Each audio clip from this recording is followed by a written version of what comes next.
Another good edition of Monday Night Raw. Music in WWE is so bad now, even talent and commentary are making fun of it. So Logan comes out to the ring with a brand new theme song. So they made a new song for the New Day and said, yeah, we could do it twice. It all sounds the same. It all sounds bad. Punk says, I don't even know whose theme music that was. Pat McAfee responds, that seems to be a reoccurring thing. WWE. Guys. People. Friends. What are we doing at this point? Logan's song was pretty basic, right? But what is this diarrhea? What is this diarrhea on my television? But a pretty good episode of Raw with tons of great wrestling. My excitement for AJ Styles is back. I love this formula of putting an important one-on-one match with something on the line. Wasn't Sammy versus Punk, not by any means, but you know, pretty good. So people, welcome back to another Monday Night Raw review. How are you guys doing today? Smash.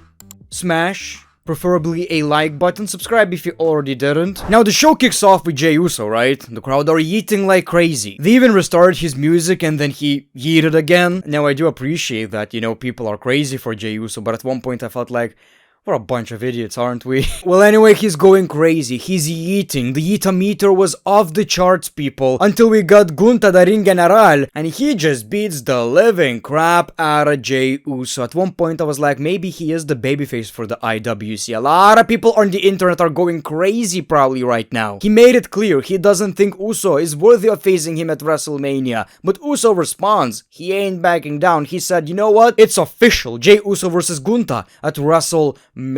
So Gunther loses it, tries to attack him again, but Uso took him out with a huge dive. It's pretty clear what WWE are doing right here. They know that people are not that exciting. This rivalry was pretty slow, so they were like, okay, let's get it to that next gear. Let's have a massive fight, let's announce the match, which actually accomplishes a couple of things. Obviously, it makes this rivalry a bit better. Not too excited about it, although the graphic looks really solid. These graphic people in the WWE, man. They're so quick with the graphics. He just announced the match, but it also accomplishes one more thing. Elimination Chamber, right? Now we know that the winner is facing Cody Rhodes and not Gunther, which basically means it's either going to be, in my opinion, John Cena or John Cena.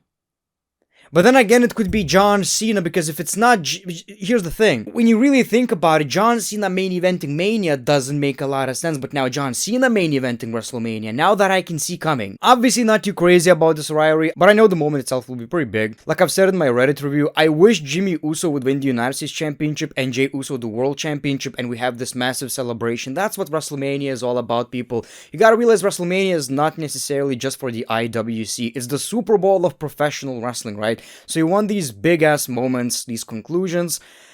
I kinda can see this happening, you know. At the end of the day, if he doesn't win the World Championship, it will be all for nothing. Saturday night's main event on repeat. Rhea Ripley is very kind. She talked to Adam Pearce, and because she screwed Io Sky out of the Elimination Chamber, she's giving her a title match after the Elimination Chamber, which honestly really surprised me, because I was like, the whole point is, she got screwed, she's getting a second opportunity match. She wins the match, goes to Elimination Chamber, and wins the match, and she's facing Rhea Ripley at WrestleMania, people. The grandest stage of them all. But that's not happening, which really surprised me. So who is she facing at WrestleMania if you're telling me Liv Morgan? I'ma leave right now. Man, Liv's marks are crazy. I like Liv Morgan, all good, but I just said, nobody really wants that. And somebody tweeted me, I believe, what do you mean, the great one? You respond to me, you stupid son of a bitch. What did you say, you fucking idiot, about Liv Morgan? You wanna beat the shit out of you?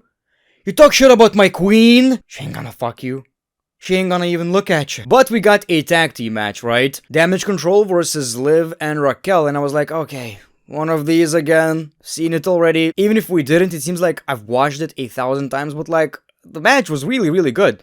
This was one of the best women's tag team matches I've seen in a year or two. Pay-per-view level shit right here, and Liv Morgan bleeding actually added quite a lot to this match. This was pretty badass, and again, I really enjoyed this match. A great way to actually kick off Monday Night Raw. Well, that was the first match of Raw, right? The babyface team actually won, honestly making Liv Morgan look better in a loss. We all know when women bleed in wrestling, that's very unusual. Remember Becky Lynch? She got over because she was bleeding during that match, and it looked so freaking badass. It's not on that level, obviously. But you know what? That was pretty cool. I'll give you that. That was pretty cool. We had Hardy in the audience. Y'all know I love that country music. So we saw Bailey versus Lyra Valkyria, and I'm watching this, I'm like, okay, so many interesting spots, so many interesting sequences in this one, and it's like, I'm enjoying what I'm seeing in this match, but at the same time, for a lack of a better word, we got so many botches. It's like they have so much chemistry and no chemistry at all at the same time, if that makes any goddamn sense. I don't even know whose fault it was. Maybe they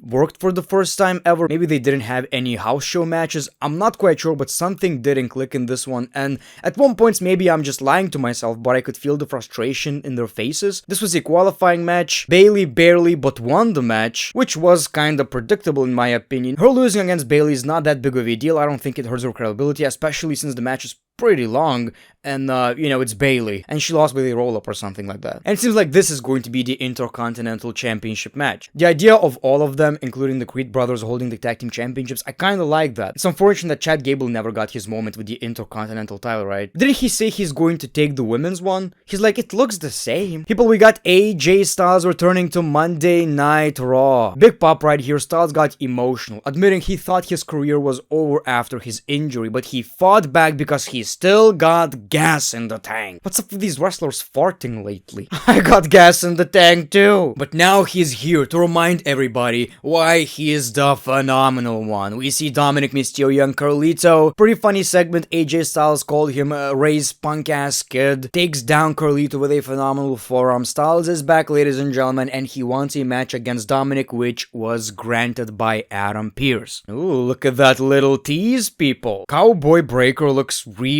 freaking badass. Okay, now, AJ Styles being on Raw. Absolutely love that. For the first time in many years, actually, I'm very excited about AJ Styles in the WWE. He was my favorite at one point, like in 2016 when he made his debut, WWE debut. I was like, I get it. I get why he was so popular. I get why people wanted him in the WWE. I like this guy. He looked like a cool created character with his attire, his theme song, the long hair. And now again, I just felt something about that, right? Maybe it's the return of the theme song. I don't know, could be as simple as that. I was reminded to appreciate AJ Styles. I really enjoy his work. I think I also felt like that during when WWE went to France and he got that huge pop. I really wish though they would put him in a serious rivalry. Why is he not in the Elimination Chamber match? If the reason is, well, he got injured, I understand. If that's not the reason, well, then I don't understand. If the idea is, the plan is, putting AJ Styles in a rivalry against the Judgment Day, Triple H, get the fuck out of here, you fraud. We ain't doing that. We ain't doing that! The Judgment Day really suck right now. They're really, really boring in my opinion. They had one thing going for them. The theme song, right? If you believe, all that shit. That was great. I was like, okay, I can still appreciate that. These entrances are still kicking ass. And then they ruined it. Now they're coming out to Logan's and New Day's theme song. It all sounds the same to me. I don't even know, man. What can I tell you? Now, AJ versus Braun Breaker, man. If it ain't gonna be Braun Breaker versus Sheamus Career versus Championship, that is the match I would like to see at WrestleMania. Braun Breaker, AJ Styles. Or if we're doing Sheamus versus Breaker, what about AJ versus Logan Paul? Whoa, whoa, whoa, whoa, whoa. Don't be angry at me. Don't be angry at me. I see you typing that comment, and I want you to slowly put your hands up. You know? Put your hands up. It's okay. It's fine.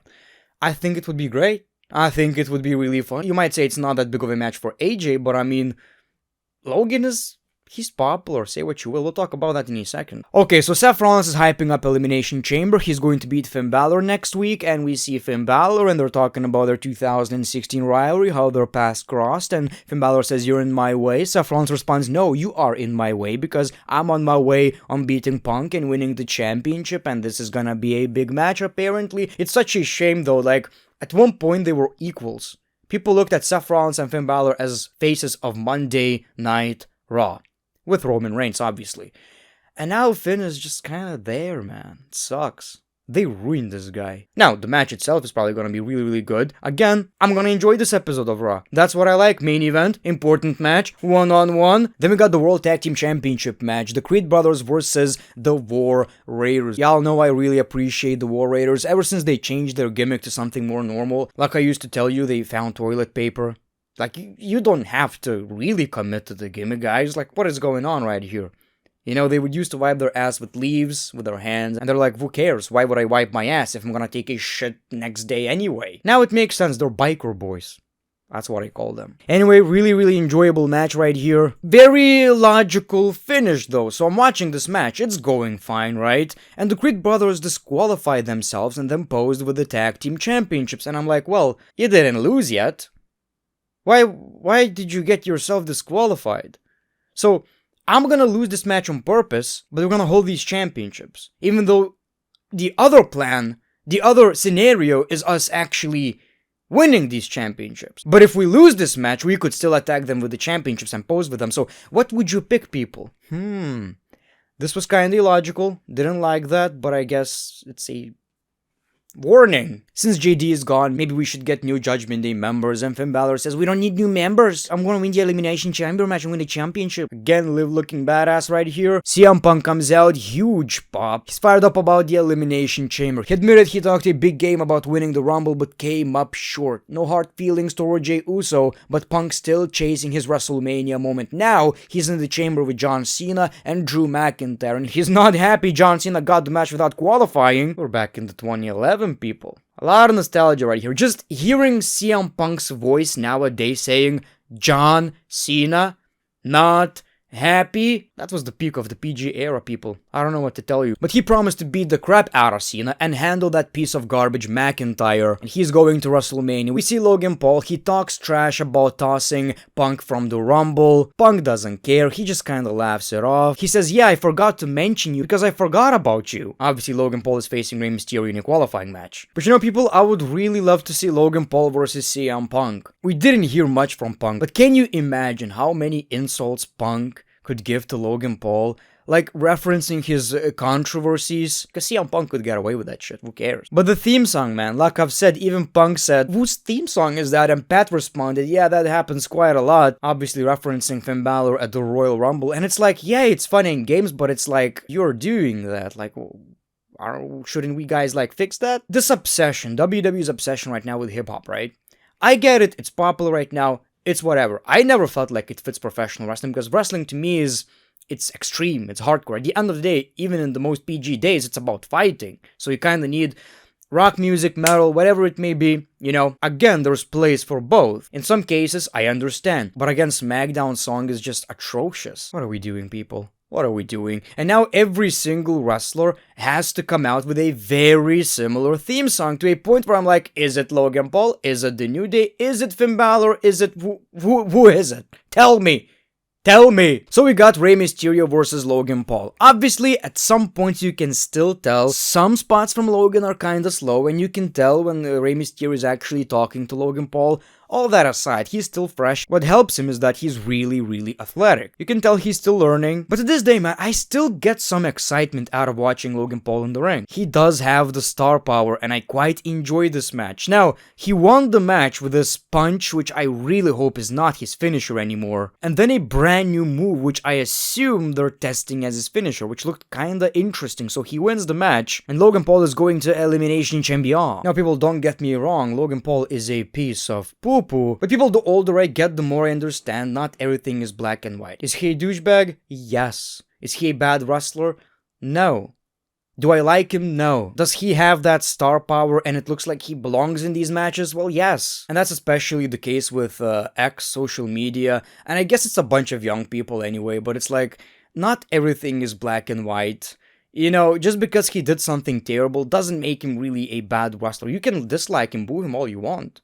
I'm all for it. CM Punk is the greatest professional wrestler ever. What? He prefers Pepsi over Coca-Cola? Now when I think about it, I actually never liked him.